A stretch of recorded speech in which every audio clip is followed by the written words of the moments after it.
Good afternoon ulit mga kabayan. Ngayon po is gagawa ulit ako ng video. Papalitan ko ng battery itong Casio relo ko. Nalobat na kasi. Pakita ko kung paano magpalit ng battery. Meron na akong battery dito CR 2025 Maxell brand. So, umpisahan na po natin.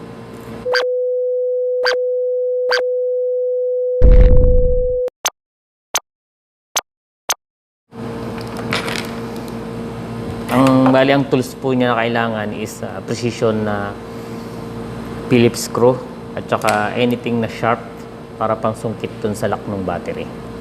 Sige, start na po natin.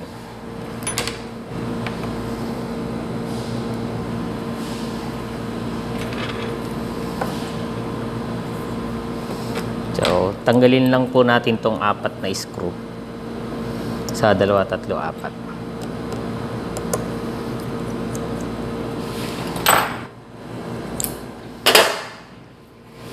Gagamitan ko po ng magnet. Galing po ito sa sirang hard disk o lumang hard disk para yung screw hindi mawawala. Ilalagay ko dyan. Kasi pag minsan nakalagay mo lang dyan, magalaw mo ng konti, nahuhulog, so mawawala.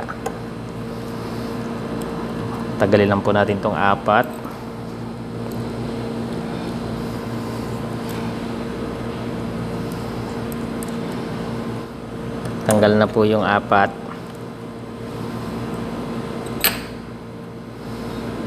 Yan. Ito po yung battery niya. Yan. Bali siya, yan yung battery niya. Ang lock po niya nandoon Nandun yung lock niya. Malinaw ba? Yan. Kailangan sungkitin mo lang yun na ganun. Ito ko dahan-dahan na. Yan. See? Tapos ayun na yung battery niya. Ayun yung battery niya. Ito niyo yung lock na yun. Ayan nagla-lock siya ngayon dito. Yan yung lock. Ang lock niya nandoon. So pag ginanon mo siya, halimbawa walang battery Tapos kailangan niya ng matalim na bagay, sharp object yan. Para ma-detach siya doon sa lock niya doon sa loob. So ito po yung pamalit na battery. Anayin ko na ha.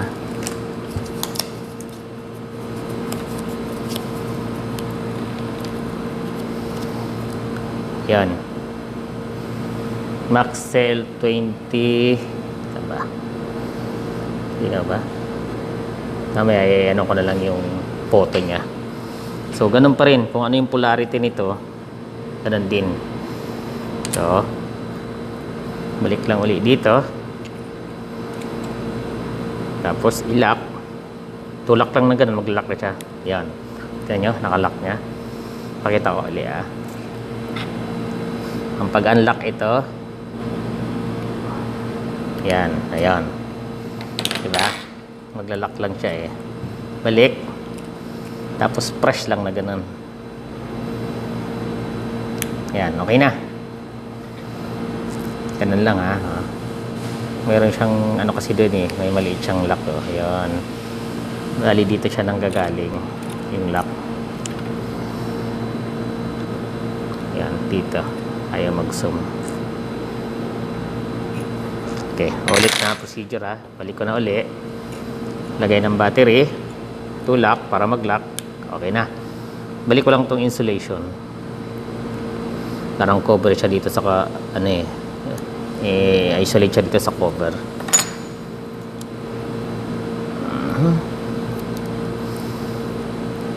Tapos bago nyo ibalik, i-double check nyo yung o-ring dito.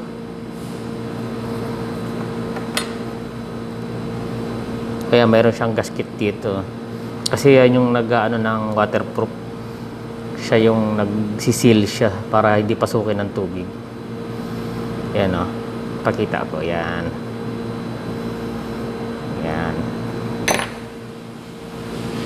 Wala akong tweezer naiwanan ko.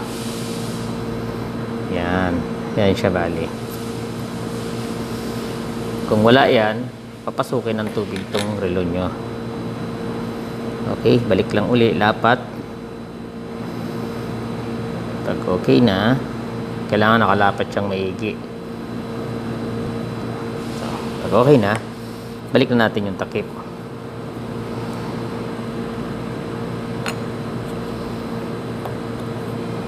Yan, meron ng power. Kanina di ba walang power, ngayon meron na. Tatakpan muna natin bago natin i-adjust. Balik uli. Ito yung mga tornilyo.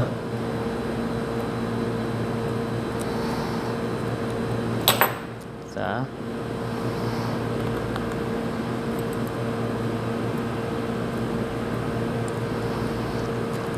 Dalawa.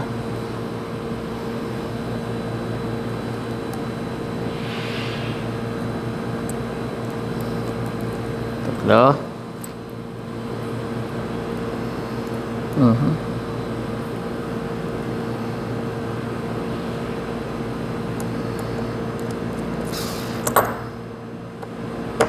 Okay, tapos double check lang, i-retight uli na pare-parehas. Huwag masyadong maigpit kasi baka mabasag ng plastic lang yung pinagkakapitan dyan. Yung sakto lang yung higpit. Okay na, pinalitan na natin ang sirang battery. Ngayon, so pag okay na po, i-adjust lang. Pag adjust, pinutin lang itong adjust. Pag nag-blink na, una sa second. So, pili ka lang. Okay, tapos pag next itong mode, ilipat siya ngayon doon sa DST, Daylight Saving Time. Then next mo lang kasi hindi mo naman kailangan DST. Tapos kung saan yung location nyo, nandito ako ngayon sa Jeddah, yun, Jeddah, nagbi-blink yung Jeddah. Tapos sa oras, ang oras ngayon is alas 11. Sa minutes is 21. Ayan, nakalagay. Depende sa'yo kung 12 or 24 hours format. Year 2021 ngayon, tapos month 5, which is May. Ayan, nag-blink. Tapos date 9. Okay na. Then press mo ulit itong adjust. Okay na, nakaset na siya. Okay, so okay na po. Ganun lang po kadali magpalit ng battery ng relo. Maraming salamat sa panonood. Kung nagustuhan nyo ang video na ito, huwag nyo kalimutang mag-subscribe at pindutin na rin ang notification bell para updated kayo sa mga susunod kong video. Bye bye.